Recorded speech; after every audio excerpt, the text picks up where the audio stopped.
എനിക്ക് കുറേ പറഞ്ഞിട്ടിക്കോളൂ. അത്തക്വീമുൽ മുസ്തമിറുൽ മുസ്തവഅബ് എന്നാൽ എന്താണ്? കണ്ടിന്യൂസ് ആൻഡ് കോംപ്രിഹെൻസീവ് ഇവാലുവേഷൻ എന്നുള്ളത്. അൽ മസ്ലക്കുല്ലദീ സലക്നാഹു ഹുവ ത്വരീഖു തഖ്വീമുൽ മുസ്തമിറുൽ മുസ്തമിർ. നമ്മൾ ഈ കടന്ന ഒരു മേഖല, ഇപ്പോൾ ഈ കടന്നു വന്ന ഈ മേഖലകളൊക്കെ എന്താണ്? ഒരു ശരിക്കും പറഞ്ഞാൽ ഒരു കോംപ്രിഹെൻസീവ് ആൻഡ് കണ്ടിന്യൂസ് ഇവാലുവേഷൻ ആയിരുന്നു.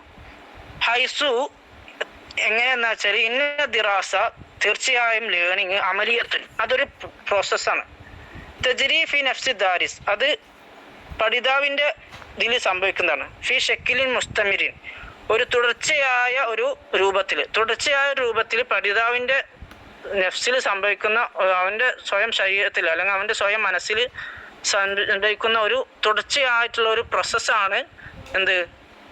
ലേണിംഗ് ആണല്ലോ.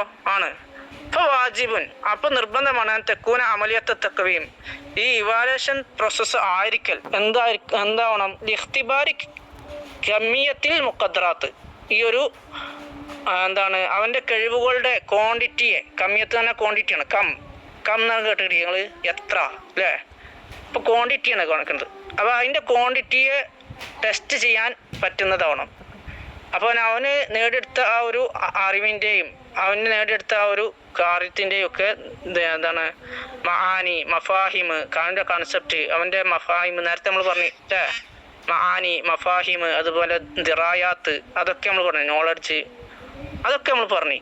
അതൊക്കെ ആകണം, അതൊക്കെ ഓക്കെ അതൊക്കെ ആവണം. മുഖദ്റാത്തുൽ മഫാഹിമി മുസ്തമിറ എന്താണ്? കൺസെപ്റ്റും നേരത്തെ നമ്മൾ പറഞ്ഞില്ല. വൽ മഫാഹിമിൽ മുസ്തമിർ തുടർച്ചയായിട്ടുള്ള കൺസെപ്റ്റുകളൊക്കെ. വൽ മുറാദ് ബി തഖ്വീമി ഷാമിൽ ഇവിടെ ഈ പിന്നെ കണ്ടിന്യൂസ് ആൻഡ് കോംപ്രിഹെൻസീവ് ഇവാലുവേഷൻ തന്നെയല്ലോ. അപ്പോൾ അത് ഒരു പിന്നെന്താണ്? ഷാമിലായിട്ടുള്ള പരിപൂർണമായിട്ടുള്ള തഖ്വീമാണ് അല്ലേ? അപ്പം അതുകൊണ്ട് ഉദ്ദേശിക്കുന്നത് തഖ്വീമുൻ അതൊരു ഇവാലുവേഷനാണ്. എങ്ങനത്തെ ഇവാലുവേഷനാണ്? മനാത്തിഖ് ദാരിസ് പഠിതാവിൻ്റെ ഒരുപാട് മേഖലകൾ, ഒരുപാട് ഏരിയസുകൾ. എന്തൊക്കെയാണ്? മാരിഫിയ എന്തൊക്കെയാണ്? അവൻ്റെ കൊഗ്നിറ്റീവ് ആയിട്ടുള്ള. വൽ ഇജ്തിമാഇയ്യ എന്താണ്? സോഷ്യൽ ആയിട്ടുള്ള. വൽ ആതിഫിയ വൈകാരികരമായിട്ടുള്ള. ഇതാണ് നമ്മൾ അന്ന് ക്വസ്റ്റ്യൻ ഉണ്ടാക്കിയത് അല്ലേ സൈഫു ടീച്ചറെ? അല്ലേ? അതെ, ഇതാണ് നമ്മൾ അന്ന് ക്വസ്റ്റ്യൻ ഉണ്ടാക്കിയത്. അപ്പൊ ഇത് പലപ്പോഴും ആവർത്തിച്ച് വരുന്നുണ്ട്. അതുകൊണ്ട് തന്നെയാണ് ഇത് ക്വസ്റ്റ്യന് നമ്മൾ അന്ന് ക്വസ്റ്റ്യൻ ഉണ്ടാക്കിയതും നമ്മൾ വേറൊരു ക്വസ്റ്റ്യൻ കണ്ടതും. അപ്പോൾ ഈ ക്വസ്റ്റ്യൻ ഞാൻ വേറെ നിലക്ക് എൻ്റെ ഗൂഗിൾ മീറ്റിൽ മറ്റൊരു നിലക്ക് ഞാൻ ഈ ക്വസ്റ്റ്യൻ ഇട്ടിട്ടുണ്ട് കേട്ടോ. നിങ്ങൾക്ക് പറയാത്ത പദങ്ങളൊക്കെ ഉൾപ്പെടുത്തിയാണ്ട് കുറച്ചും കൂടിയൊക്കെ പദങ്ങളൊക്കെ ഒന്ന് അങ്ങോട്ടും ഇങ്ങോട്ടൊക്കെ ചേഞ്ച് ചെയ്തുകൊണ്ടും അങ്ങോട്ടും ഇങ്ങോട്ടൊക്കെ മാറ്റി തിരുത്തലൊക്കെ ചെയ്തുകൊണ്ട് ചെറുങ്ങനെ ഒന്നും കൂടി മോഡിഫൈ ചെയ്തുകൊണ്ട് എന്ത് ചെയ്തു നല്ല വാക്കുകളൊക്കെ ഉൾപ്പെടുത്തിയാണ്ട് നല്ലൊരു ക്വസ്റ്റ്യൻ ആക്കിയിട്ട് അതിനെ മാറ്റി തിരുത്തിയിട്ടുണ്ട് ഞാൻ. അത് അങ്ങക്ക് അന്ന് പറഞ്ഞത് കുറച്ചൊക്കെ ഒരു എന്തുണ്ടായിരുന്നു, ഒരു ഇതുണ്ടായിരുന്നു. അത് അന്ന് പെട്ടെന്നാണ്ട് പറഞ്ഞതല്ലേ. അപ്പം ഞാൻ അതിനൊന്നുകൂടി മോഡിഫൈ ചെയ്ത് ഒന്ന് ഭംഗിയാക്കിയിട്ടുണ്ട് ആ ചോദ്യത്തെ. ഓക്കെ, ഇനി അതിന് നിങ്ങൾ ആൻസർ ചെയ്തോളൂ കേട്ടോ. അപ്പോൾ ഈ ഭാഗത്തുനിന്നൊരു ചോദ്യം ഉണ്ട്. ഓക്കെ, ഗൂഗിൾ ക്വസ്റ്റ്യൻ നിങ്ങളോട് പറഞ്ഞതാണ്, എന്നാലും നിങ്ങൾ ആൻസർ ചെയ്തോളൂ. ഓക്കെ, അന്ന് ഇട്ടതാണ് കേട്ടോ, ഇന്നാണ് ആ ചോദ്യം ഇട്ടത്. അപ്പോൾ ഈ 3 ഭാഗം ചോദ്യം പെയ്ഡ് ഗ്രൂപ്പിലാണോ ചോദ്യങ്ങളൊക്കെ ഇടാറ് സാറ്? അതെ. ഇവർക്കൊക്കെ ഇപ്പോൾ ഒരു 100ഓളം ചോദ്യങ്ങൾ കിട്ടിയിട്ടുണ്ടാവും ഇപ്പോൾ ഓൾറെഡി അല്ലേ? എല്ലാവർക്കും ഒരു 100ഓളം ചോദ്യങ്ങൾ കിട്ടില്ല. നമുക്കൊരു ഇപ്പോൾ എത്ര ലിങ്ക് അയച്ചു? ഒരു 10ഓളം ലിങ്ക് ഇപ്പോൾ അയച്ചിട്ടുണ്ടാവും അല്ലേ? ആദ്യം ഫസ്റ്റ് മാസം 4 ലിങ്ക് അയച്ചു, ഇപ്പോൾ ഒരു 3 ലിങ്ക് അയച്ചു. അങ്ങനെ ഇപ്പോൾ 7 ലിങ്ക് അയച്ചിട്ടുണ്ട്. അതിൽ 20 ചോദ്യങ്ങളുള്ള ലിങ്കൊക്കെ ഉണ്ട് അല്ലേ? അങ്ങനെ നമുക്ക് കൂടി 100 ചോദ്യം ആയിട്ടുണ്ടാവും ഇപ്പോൾ ഏകദേശം. ഇന്നിപ്പോൾ ഇനി വേറെ കുറച്ച് ലിങ്ക് കൂടി അയച്ചാൽ കേട്ടോ, നാളത്തിൽ കിട്ടും ഇൻഷാ അല്ലാഹ്. റെഡി ആയിക്കൊണ്ടിരിക്കണം. 15 ലിങ്ക് ഉണ്ടാവും. ഞങ്ങൾ മൊത്തം 15 ലിങ്ക് ഉണ്ടാവും. അതിൽ 15 ലിങ്കിൽ ഒരു ലിങ്കിന് 100 ചോദ്യം ഉണ്ടാവും. ബാക്കിയുള്ള ലിങ്കിലൊക്കെ 10, 20, 15 ഇങ്ങനെ പോവും കേട്ടോ. ഒരു ലിങ്കിൽ 100 ചോദ്യം ഉണ്ടാവും. ആ 100 ചോദ്യമുള്ള ലിങ്ക് ഇൻഷാ അല്ലാഹ് ഇന്നിപ്പോൾ എത്ര 14 ആയില്ലേ? അത് നമുക്ക് എന്തായാലും ഇൻഷാ അല്ലാഹ് 80 ചോദ്യം ആയിട്ടുണ്ട്, ഏകദേശം 78 ചോദ്യം ആയിട്ടുണ്ട്. ഇനി ബാക്കി ഒരു 20 ചോദ്യം കൂടി 22 ചോദ്യം കൂടി വേണം. അപ്പോൾ അടുത്ത് ഉണ്ടാവും ഇൻഷാ അല്ലാഹ്. അങ്ങനെ ഓരോ ദിവസം ചോദ്യം ഉണ്ടാക്കുന്നുണ്ട്. അപ്പോൾ അടുത്ത് വരും. 25-ാം തീയതിനുള്ളിൽ എന്തായാലും നിങ്ങൾ കയ്യിലേക്ക് കിട്ടും. 31-ാം തീയതി ഞാൻ ഡേറ്റ് പറഞ്ഞത്. 25-ാം തീയതിനുള്ളിൽ തന്നെ കൈ കിട്ടാനുള്ള എല്ലാ പണിയെടുക്കേണ്ടി വരും കേട്ടോ. അപ്പോൾ 31-ാം തീയതി കിട്ടിയിട്ട് കാര്യമില്ല, 25-ാം തീയതി കിട്ടണം, എന്നാലേ എനിക്ക് ഉപകാരം ഉണ്ടാവും. അല്ല 31-ാം തീയതി കിട്ടിയിട്ട് നിങ്ങൾക്ക് ഒരു ഉപകാരം ഉണ്ടാവില്ല. അപ്പൊ 25-ാം തീയതി തരാം. പിന്നെ ഇനി അതിന്റെ എന്താണ് ഗ്രേഡിങ് സിസ്റ്റം ആണ്. ഇപ്പൊ തെക്കുവീമിൽ ഗ്രേഡിങ് സിസ്റ്റം ഉണ്ടാവും അല്ലേ? ആ ഗ്രേഡിങ് സിസ്റ്റത്തെ പറ്റിയിട്ട് പറയണത് ഇത് നമുക്ക് എല്ലാവർക്കും അറിയാം. ഞാൻ ജസ്റ്റ് ഒന്ന് പറയാണ്.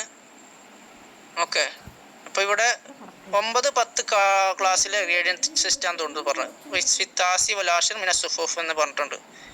അപ്പോൾ മുസ്തമിർ മുസ്തഇബില് നമ്മൾ ഇതാക്കുന്ന 9 എന്തുണ്ട് ദറജാത്ത് 9 ഗ്രേഡിങ് ഉണ്ട്. തസ്തമിൽ ഓലിബിൻ തദ്രീജ് ട്ടോ. ബഹുഭൂരിപക്ഷം നമ്മൾ ഉപയോഗിക്കുന്ന 9 ഇതാണ് പറയാൻ പോകുന്നത്. അത് നോക്കുക, ജസ്റ്റ് നോക്കിയാൽ മതി. 1 100 to 90 A+, 80 to 89 A, 79 to 70 B+. അപ്പോൾ നമ്മളൊന്ന് ഇങ്ങനെ ആലോചനമായി എന്താണ് 90 10 മാർക്ക് ഇങ്ങനെ ആലോചന എല്ലാത്തിനും 10 മാർക്ക് ഇങ്ങനെ കുറച്ചെടുത്താൽ മതി.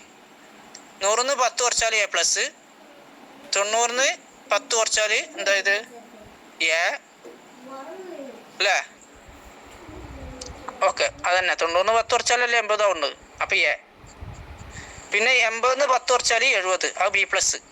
70-ന്ന് 10 കുറച്ചാൽ 60, അത് B. 60-ന്ന് 10 കുറച്ചാൽ 50, അത് C+. അങ്ങനെ മനസ്സിലാക്കുക. 50-ന്ന് 10 കുറച്ചാൽ C. ഇനി അടുത്തത്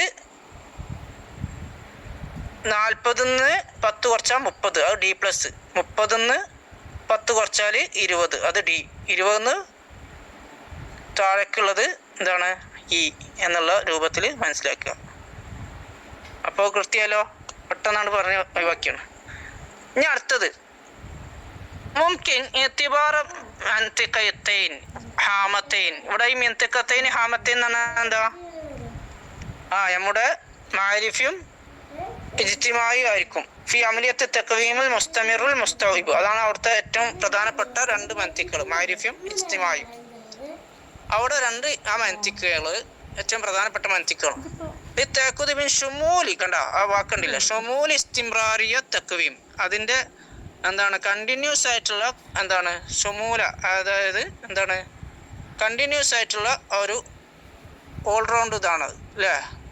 അപ്പോൾ മനാത്തിഖു തഖ്വീമുൽ മുസ്തമിറുൽ മുസ്തൗഇബ്. അപ്പോൾ കണ്ടിന്യൂസ് ആൻഡ് കോംപ്രഹെൻസീവ് ഇവാലുവേഷൻ്റെ ആ ഒരു മേഖലകളാണ് പറയാൻ പോകുന്നത്. ഒന്ന് തഖ്വീം ബി ഖുസൂസി തൻമിയത്തി ഫി മൻതിഖത്തിൽ മാരിഫിയ. അപ്പോൾ ഞാൻ ഇട്ട ചോദ്യങ്ങളൊക്കെ വളരെ കറക്റ്റാണെന്നുള്ളത് വളരെ സത്യം കേട്ടോ. ഞാൻ ഇട്ട പദങ്ങളൊക്കെ വളരെ കറക്റ്റാണ്. ആ തഖ്വീം ബി ഖുസൂസ് ഞാൻ അതൊന്നും വായിച്ചിട്ടുണ്ടായിരുന്നില്ല, പക്ഷേ ഞാൻ ഇട്ട പദം കറക്റ്റാണെന്ന് നിങ്ങൾക്ക് മനസ്സിലായി. ബി ഖുസൂസി തൻമിയത്തി ഫി മൻതിഖത്തിൽ മാരിഫിയ. ഇവിടെ എന്താണ് നമ്മുടെ ഈ ഒരു മൻതിഖത്തുൽ മാരിഫിയയുടെ വളർച്ച പ്രത്യേകം ശ്രദ്ധിക്കേണ്ടതുണ്ട്. 1 2 التقويم بخصوص التنمية في المنطقة الاجتماعية والعاطفية. 2 അതാണ് അല്ലേ? അതായത് മൻതിഖത്തുൽ ഇജ്തിമാഇ ആതിഫിയുടെയും വളർച്ച നോക്കേണ്ടതുണ്ട്. അപ്പോൾ 2 കാര്യങ്ങൾ അവിടെ നോക്കേണ്ടതുണ്ട്. നുറാജു കുല്ല വാഹിദിൻ ബി തഫ്സീൽ. ഇത് രണ്ടും